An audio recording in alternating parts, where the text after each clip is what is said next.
आज मैं सरकारी स्कूल के ऊपर कुछ बात करना चाहती हूँ। मैंने भी अब सरकारी स्कूल में अनुदेशक के पद पर कार्य किया है। जॉब करने से पहले मैंने शहर के सरकारी स्कूलों को देखा था कि जहाँ बच्चे ड्रेसअप होकर आते हैं और पट्टी के ऊपर बैठते हैं। ये मुझे पता था कि हाँ, ऐसा होता है। लेकिन जब मेरी जॉब लगी तो जॉब ना शहर से दूर 25-26 किलोमीटर गाँव में जाके लगी थी। मैंने पहले दिन देखा हेडमास्टर जी बैठे हुए हैं, हम भी बैठे हैं और बड़ी मुश्किल से तो मुझे वो स्कूल मिला था। ऑटो हायर करके जाना पड़ा था। बड़ी मुश्किल से उस ऑटो वाले को घुमा घुमू के हमने वो स्कूल देख पाया था।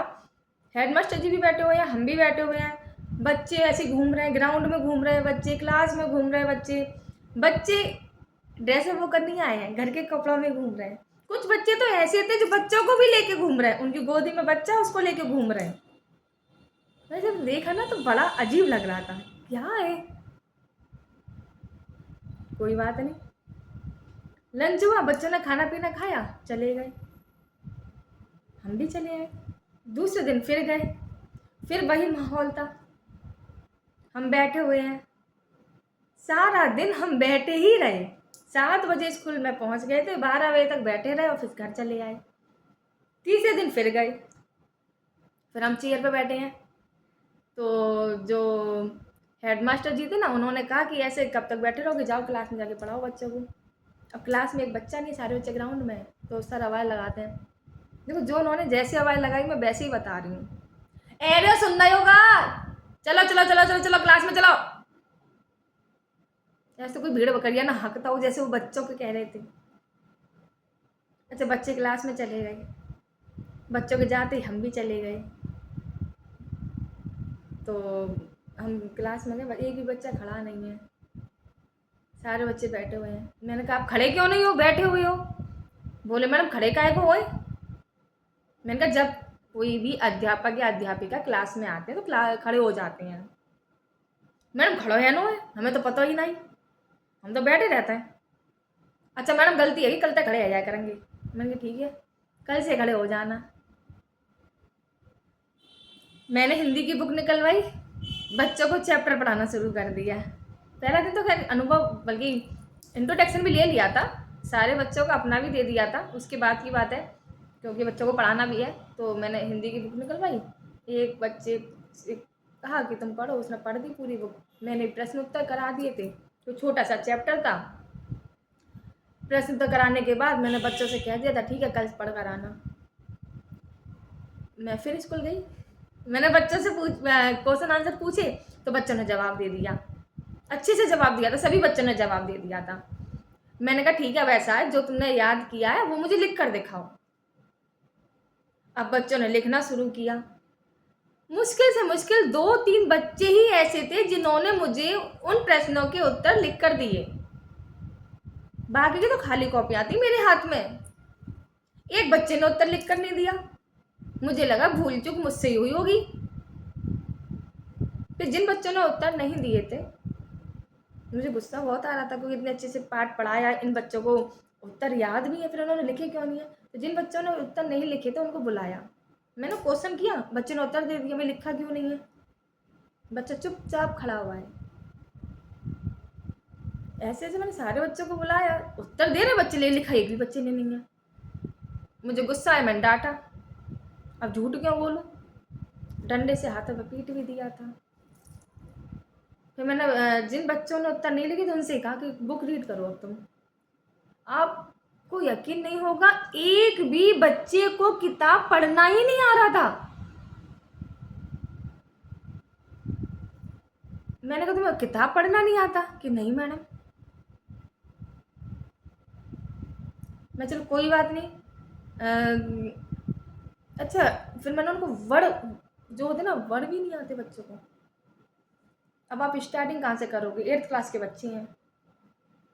अब मैंने, मेरा तो दिमाग खराब, क्योंकि अब वर्णमाला से स्टार्ट करो या फिर इनको किताब पढ़ाओ, चैप्टर पढ़ाओ, क्योंकि बुक्स है भाई। अब तो बच्चों को मैंने ब्लैक बोर्ड पे लिखा, मैं ये क्या है मैडम, कहा है प्लस करके लिखा, ये क्या है कि मैडम लालट्टू है। इतना बच्चे बता रहे हैं, मैं एक साथ पढ़ो, नहीं आ रहा पढ़ना। फिर उन बच्चों को कल बल चल से स्टार्ट करते करते हिंदी पढ़ना सिखाया गया, जिसमें पूरी साल लग गई, क्योंकि उनको हिंदी के वर्ड तक नहीं आते थे। जिन बच्चों को वर्णमाला याद ना हो, आप उन बच्चों को हिंदी पढ़ाओगे कैसे? इतने बुरे हालात हैं सरकारी स्कूलों के। मैंने खुद मेहनत की है बच्चों पर। जब हम मेहनत करते हैं ना बच्चों पर, तो और टीचर्स क्या कहते हैं, कितनी भी मेहनत कर लो, ये तो गाँव गँवार के गँवार ही रहेंगे। ये एक वर्ड है, ये एक वर्ड वो टीचर बोलते हैं जो जो उन्हीं बच्चों के लिए टीचर बने हैं, उन्हीं की वजह से बने हैं।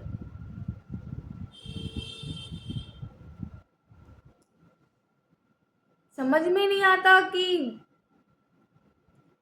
सैलरी किस बात की लेते हैं।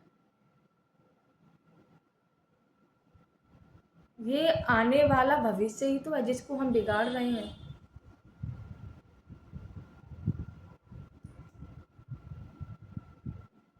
बच्चा पढ़ना चाहता है, उसको पढ़ाया नहीं जाता। बच्चे के माँ बाप स्कूल भेजते हैं पढ़ने के लिए, लेकिन उनको नहीं पढ़ाया जाता। वरना ऐसा कौन सा बच्चा हो जिसको कल वल चलना आते और 8th क्लास में आ जाए। अब एक दिन चेकिंग आने वाली थी स्कूल में, बीएसए राउंड पढ़ते। सर हमारे स्कूल में कम से कम 120 बच्चे थे, जिनमें से खाली 30-35 बच्चे स्कूल में आते थे, है ना। अब राउंड पर है बीएसए साहब, सर बच्चों को बुलाने गए।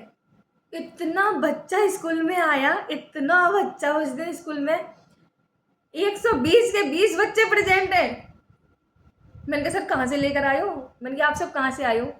हम सब तो बगिया में थे आए हैं। मैंने कहा बगिया क्या है? कि जब पास में तो मैडम बगिया तुमने देखी ना है। मैंने कहा नहीं देखी तो नहीं है। फिर पूछा ये बगिया है क्या? बगिया जान तो किसको कहते हैं? प्राइवेट कोचिंग सेंटर समझ लीजिए आप, गांव का, जहाँ लोग वह घर में ही अपने आंगन में बच्चों को बिठाकर ऐसे ही पढ़ाते हैं। एक बोर्ड लगा लिया, गांव के काफ़ी सारे बच्चे बैठे हुए हैं, उनको पढ़ाते हैं। बस जो बच्चा बगिया में पढ़ता है वही होशियार है, वरना तो सब बेवकूफ़ हैं। अब बच्चे आए, इतना सारा बच्चा है पूछिए मत। अब बच्चे क्या कहते हैं बताए? मैडम बता दियो काका पूछेंगे, बीएसए साहब राउंड पे हैं। मैडम बीएसए साहब राउंड पे हैं। मैंने कहा तुम्हें उनसे क्या मतलब है? ना ही मैडम बताए दियो, हम बता तो देंगे वो ना सब कुछ, जैसे जैसे तुम कहोगी वैसे वैसे। एमा साहब चेकिंग आई रही है आज, तो सर कैसे समझा रहे हैं, चुपचाप रहियो रे, कोई बोलियो मती, ज्यादा पूछी का वही बताइयो, और होशियार होशियार बच्चा आगे बैठ जाओ। नहीं होता था। फिर क्या था, होशियार होशियार बच्चे आगे बैठे हैं, पीछे वाले जो बैठे हैं आप समझी गए कौन है वो। कमी किसकी है बताओ? कमी किसकी है? टीचर की? बच्चों की? किसकी कमी है? कमी सच बताऊं किसकी है? कमी है तो प्रशासन की है, जो इस चीज पर ध्यान देना ही नहीं चाहता, ना देता है। आप सोचो कि टीचर पढ़े लिखे नहीं है, आप ये गलत सोच रहे हो। टीचर काफी पढ़े लिखे हैं। आप अब तो टीचर कितने पढ़े लिखे हैं? C TET qualify, UP TET qualify, super TET qualify, अच्छे खासे पढ़े लिखे टीचर होने के बावजूद भी सरकारी स्कूलों की हालत खराब क्यों है? क्यों इतना छोटा सा बच्चा ये कहता है कि मैडम आज चेकिंग आ रही है, तो नौकरी खतरा है? बल्कि उस बच्चे को ये पता है कि हमारी नौकरी को खतरा है चेकिंग आ गई तो, क्योंकि उसके दिमाग में पहले से ही भर दिया गया है। जब चेकिंग आती है ना, तो उसको ये ट्रेंड कर दिया गया है कि चेकिंग आ रही है, हेडमास्टर बच के रहना है या टीचर को बच के रहना है। वो बच्चा टीचर को टीचर नहीं समझता। फिर गांव के सरकारी स्कूलों की हालत तो और बद से बदतर है। अब स्कूल मर्ज कर दिए गए हैं। मर्ज करने के बाद स्टाफ काफ़ी ज़्यादा हो गया है, उनमें मतभेद ही इतने हैं कि वो बच्चों की पढ़ाई तो भाड़ में जाए, केवल अपने मतभेदों को ही सुलझाते रहते हैं। कोई टीचर 5 मिनट पहले आया, कोई टीचर 10 मिनट बाद में आया है। इस बात पर कम से कम नहीं तो महीनों तक बहस होती रहेगी, लेकिन बच्चों को क्या पढ़ाना है, कैसे पढ़ाना है, कुछ इससे तो किसी को कोई मतलब ही नहीं है। 10 मिनट 5 मिनट के ऊपर लड़ाई हो रही है। मैं क्लास में पढ़ाने जा रहा हूँ, ये नहीं जा रहा है, इस वाली बात पर लड़ाई हो रही है। आधे से ज़्यादा तो इसीलिए पढ़ाने नहीं आते कि मैं सारा दिन मेहनत करूँ, बाकी के टीचर तो नहीं पढ़ाते हैं। ये भी तो सैलरी ले रहा है सरकार से, सिर्फ सरकारी सैलरी मैं ही थोड़ी ना ले रहा हूँ, ये भी ले रहा है, इनको जाना चाहिए पढ़ाने। वो भी यही सोचता है, ऐसे करके बैठा हुआ है, ये जाएंगे तभी मैं जाऊँगा। वो दूसरा वाला सोच रहा है ये जाएगा तब मैं जाऊँगा। ना वो जा रहा है ना वो जा रहा है, भविष्य किसका खराब हो रहा है? बच्चों का। फिर जो गांव के पेरेंट्स हैं ना, वो एक काम करते हैं, नाम तो सरकारी स्कूल में लिखाते हैं, बच्चों को प्राइवेट स्कूल में पढ़ाते हैं और ये भी देते हैं। कोई भी इंसान अपने बच्चों को सरकारी स्कूल में पढ़ाना चाहता ही क्यों नहीं है? हर सरकारी स्कूल की बात नहीं कर रही हूँ मैं, उन सरकारी स्कूलों की बात कर रही हूँ जो वाकई में घटिया हैं। क्यों नहीं पढ़ाना चाहते बताओ आप? मतलब कौन गांव में पैसा देना चाहेगा? जो लोग फ्री में राशन मिल जाने पर ही इतना खुश हो जाते हैं, वो सोचना बच्चों को प्राइवेट स्कूल में क्यों भेज रहे हैं, वो भी पैसा देकर। उसका रीज़न ही है क्योंकि स्कूल में पढ़ाई होती नहीं है। टीचर आते हैं, कुर्सी तोड़ते हैं, चले जाते हैं, उनका पूरी साल यही रहता है। कोई टीचर का कहना ये हो जाता है कि हमारा घर इतनी दूर है कि 35 किलोमीटर स्कूल है कि 40 किलोमीटर दूर स्कूल है, हम टाइम से नहीं पहुंच पाते। भाई टाइम से पहुंचो मत पहुंचो, जिस टाइम में तुम पहुंचो उस टाइम को तो यूज कर लो कम से कम। उस टाइम को भी तुम बहस में गुजार देते हो। प्रशासन ध्यान दे ना तो एक बात कह दे, सरकारी स्कूल में वही टीचर पढ़ाएगा जिसका बच्चा सरकारी स्कूल में पढ़ेगा, फिर आप कमाल देखिए। लेकिन पता प्रशासन ध्यान क्यों नहीं देता? क्योंकि प्रशासन प्राइवेट स्कूल से जितना कमाता है ना उतना तो सरकारी स्कूल में दे भी नहीं पाता होगा। सारा कमाल तो इसका है भाई। और प्राइवेट स्कूल बंद हो गए ना तो ये नहीं मिलेगी भैया,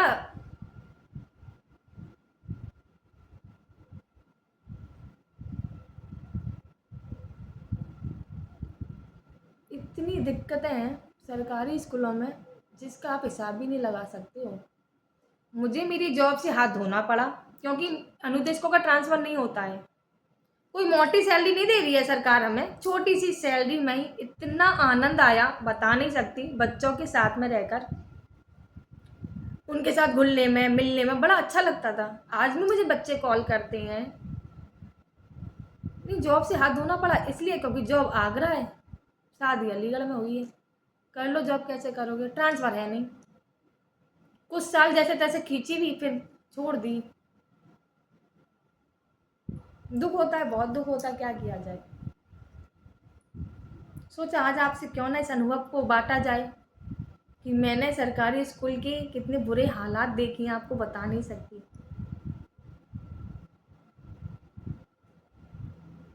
कोई नहीं पढ़ाना चाहता, गांव वाले भी सब कुछ जानते हैं।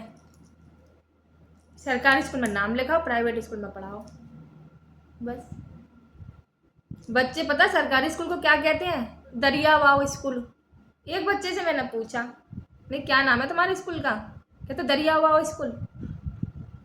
क्योंकि उनको पता है यहाँ पे खाली वही बस दो रसोइयाँ खाना बनाती हैं, वो खाने आते हैं ना, उसको भी दरिया बोलते हैं। मैं दलिया वाला स्कूल नहीं है तुम्हारा, और दलिया नहीं बोलते वो दरिया बोलते हैं। मैं दलिया वाला स्कूल नहीं है तुम्हारा, मैं तुम्हारे स्कूल का नाम ये है ये बोला करो। मैं ना हमें का पता ही कहा नाम है स्कूल को, हम तो दरिया वाला समझते। मैं कभी तुम लोग पढ़े नहीं हो स्कूल में ना? है तो मैडम हम तो 9 बजे तो स्कूल आते हैं, दरिया खा के चले जाते हैं। मेरे सर ने कभी नहीं पढ़ाया कि माँ साहब तो खुद 9 बजे आते हैं और 11 बजे चले जाते हैं। दो जवाब बोलती बंद क्या जवाब दोगे?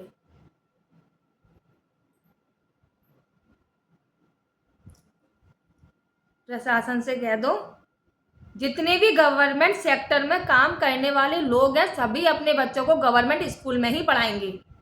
तब तो तुम गवर्नमेंट जॉब में रहोगे, वरना नहीं रहोगे। पैसों से ज़्यादा बच्चों के भविष्य को ध्यान में रखिए, क्योंकि ये बच्चे ही हैं जो आने वाले भविष्य को बदलेंगे। पहले इनका भविष्य तो बदलो। इनके भविष्य को तो तुम कचड़ा कूड़ा कर दे रहे हो, उन्हें पता नहीं तुम क्या समझ रहे हो।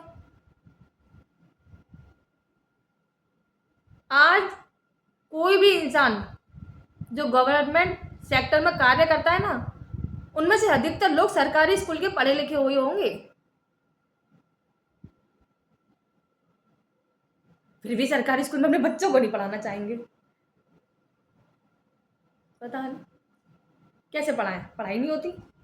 तुम ही अपने फर्ज से गद्दारी करते हो कि नहीं करते हो? सबकी नहीं कह रही, कुछ तो करते ही है। क्यों करते हो गद्दारी? सरकार ने 5-6 घंटे किस लिए दिए हैं? पंचायत ठोकने के लिए। आओ पंचायत करो, फलाना टीचर ऐसा, ढिकाना टीचर ऐसा, देखो ये ऐसा। ग्रुप बन गए हैं, 2 ग्रुप अलग। उन ग्रुपों में बातें हो रही हैं। बच्चे क्लास में बैठे के बात कर रहे हैं। इसी के पैसे मिलते हैं पंचायत करने के। सरकार 70-80-90 1 लाख रुपए सैलरी दे रही है, पता नहीं किस बात की। तुम्हारी गलती थोड़ी नहीं है, सरकार को तो खुद मिल रहे हैं। ऊपर से लेके नीचे तक सबके सब को बोलूं तो भ्रष्टाचारी ही हो। मैं गलत नहीं बोल रही हूँ। जिनका तुम भविष्य खराब कर रहे हो ना, उन बच्चों के माँ बाप से पूछो, है ना? तब पता चलेगी। अगर यही काम तुम्हारे बच्चों के टीचर करे तब कैसा लगेगा? तुम्हारा बच्चा स्कूल में जाए, टीचर पंचायत कर रहे हैं, नहीं कोई पढ़ा रहा है, एक दिन अगर टीचर ने नहीं पढ़ाया ना, तुम तुरंत घर चले जाते हो या स्कूल चले जाते हो, क्यों नहीं पढ़ाया? तो तुम क्या कर रहे हो? क्या कहोगे उसे? काबिल तारीफ? क्या कहोगे? तालियां बजाई जाए? बहुत ही अच्छा काम करके आते हो। खुद पर थोड़ी शर्म करो, पढ़ा लो मत, भविष्य खराब करो बच्चों का। ये आने वाली पीढ़ियां ही हमारा भविष्य सुधारेंगी, समझने की कोशिश करो।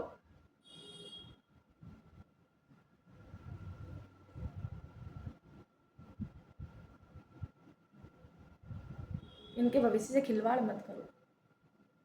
देखो मैंने ना ये हालात देखे हैं, मैं इसलिए बोल रही हूँ। ना देखे हो तो मैं नहीं बोलती।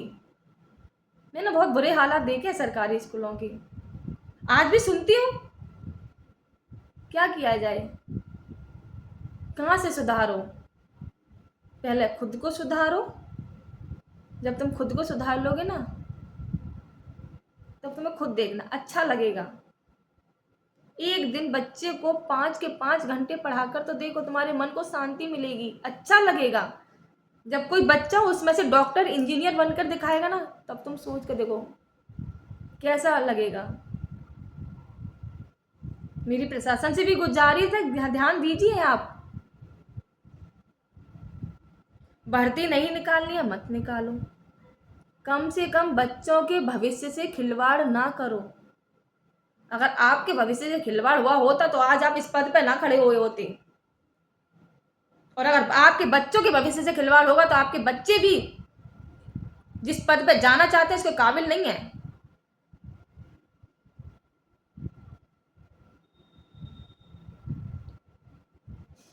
खुद को सुधारिए, बच्चों को पढ़ाइए, मन लगाकर पढ़ाइए। आज के लिए इतना ही। जय श्री श्याम, राधे राधे।